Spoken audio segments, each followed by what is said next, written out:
Hi hello എല്ലാവർക്കും ആച്ചസ് വ്ളോഗിലേക്ക് സ്വാഗതം. എല്ലാവരും സുഖമായിട്ടിരിക്കുന്നു വിശ്വസിക്കുന്നു. അപ്പോൾ ഇന്നത്തെ വീഡിയോ എന്ന് വെച്ചാൽ ബാക്കി വന്ന ചിക്കൻ കറിയും പൊറോട്ടയും കൊണ്ട് ഉണ്ടാക്കിയെടുത്ത ഒരു കുത്തു പൊറോട്ട റെസിപ്പി കേട്ടോ.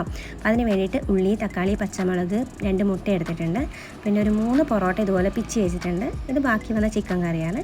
ഇനി നമുക്ക് ഇതുണ്ടാക്കുന്നത് എങ്ങനെയാണെന്ന് നോക്കാം. അപ്പോൾ ആദ്യം പാനിൽ കുറച്ച് വെളിച്ചെണ്ണ ഒഴിച്ച് ഉള്ളി, തക്കാളി, പച്ചമുളക്, കുറച്ച് ഉപ്പ് കൂടി ഇട്ടതിന് ശേഷം നന്നായിട്ട് ഒന്ന് വഴറ്റിയെടുക്കാം. ഇത് നന്നായി വഴറ്റി വന്നു കഴിഞ്ഞാൽ നമുക്ക് ആ 2 മുട്ടയും കൂടി പൊട്ടിച്ചൊഴിച്ചതിന് ശേഷം നന്നായിട്ട് ഒന്ന് മിക്സ് ചെയ്തെടുക്കാം.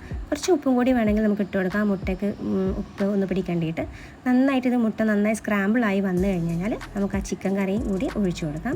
ചിക്കൻ കറി കുറച്ച് ഡ്രൈ ആയിട്ടിരിക്കുന്നതാണെങ്കിൽ വേണമെങ്കിൽ കുറച്ച് ആവശ്യത്തിന് വെള്ളവും കൂടി ഒഴിച്ചതിന് ശേഷം ഒരു ഗ്രേവി ടൈപ്പ് ആകുന്നവരെ ഈ ഒരു പരുവായി കഴിഞ്ഞാൽ നമുക്ക് പിച്ചി വെച്ച പൊറോട്ടയും കൂടി ഇട്ട് കൊടുക്കാം. നന്നായിട്ട് മിക്സ് ചെയ്യണം. മിക്സിങ്ങിലാണ് ഇതിൻ്റെ ഒരു ടേസ്റ്റ് വരാനുള്ളത്.